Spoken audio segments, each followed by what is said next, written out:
ala alihi wa sahbihi ajma'in wa ala alihi wa sahbihi ajma'in. Mudah-mudahan dengan berselawat dosa-dosa kita diampunkan Allah, dinaikkan derajat kita di hadapan Allah, didapatkan kemuliaan, kebaikan-kebaikan, beramal soleh sesuai dengan janji Rasulullah sallallahu alaihi wasallam, man shalla alayya salatan, siapa yang berselawat kepadaku satu kali, sallallahu alaihi biha asyra, Allah balas 10 kebaikan, wa huttat anhu asyra sayyiat, dihapuskan 10 kesalahan, wa rufi'at lahu asyra darajat, dinaikkan 10 derajat tingkatan kemuliaan. Ternyata sekarang sudah jam 9. Tadi saya mulai tausiah jam 8.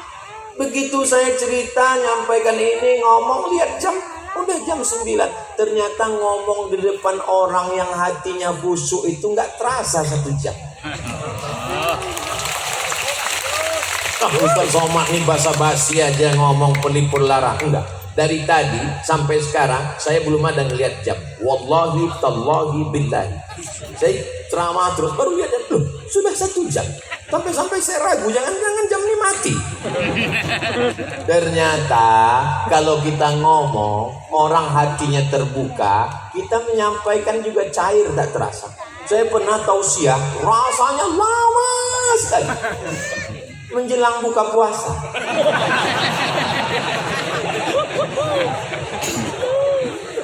Tapi memang tadi bacaan Fatihahnya banyak sekali.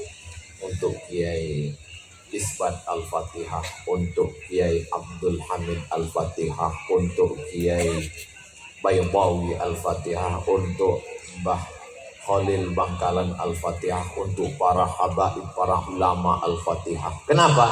Tidak ada tempat kita bersandar kecuali kepada Allah. Ustaz katanya kepada Allah. Kenapa mesti kepada tadi hamba Allah itu? Oke. Suatu ketika Khalid bin Walid kehilangan pecinya. Peci saya mana? Peci saya mana? Peci saya mana? Lalu kemudian sahabat mengatakan, peci kan banyak jual di pasar. Kenapa sibuk nyari peci? Bukan pecinya. Di dalam peci itu ada rambut Rasulullah sallallahu alaihi wasallam. Pertanyaannya, kenapa nggak langsung aja ke Allah? Kenapa melalui rambut Rasulullah? Asma binti Abi Bakar, kalau anaknya sakit, dia ambil qirbah. Qirbah adalah kulit kambing, tempat air minum. Karena waktu itu belum ada lagi tempat air minum canggih seperti sekarang. Kulit kambing dijahit, setelah itu diisi air, lalu kemudian bekas minum Rasulullah SAW itu dituangkan air, diminumkan kepada anaknya. Kenapa nggak langsung aja kepada Allah? Ya Allah, sehatkan anakku, nggak perlu pakai qirbah ini, bid'ah wa kullu bid'atin dhalalah wa kullu dhalatin fitnah.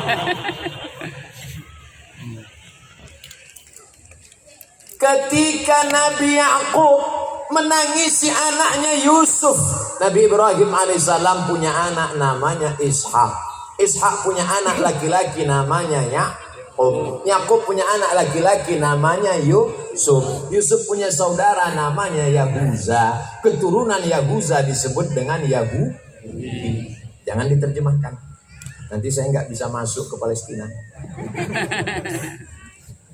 Ketika Nabi Yakub tidak bisa melihat karena menangis setiap pagi, petang, siang dan malam, kehilangan seorang anak buah hati belayan jiwa. Bagaimana cara Nabi Yusuf supaya ayahnya ini bisa melihat? Dia kirimkan bajunya.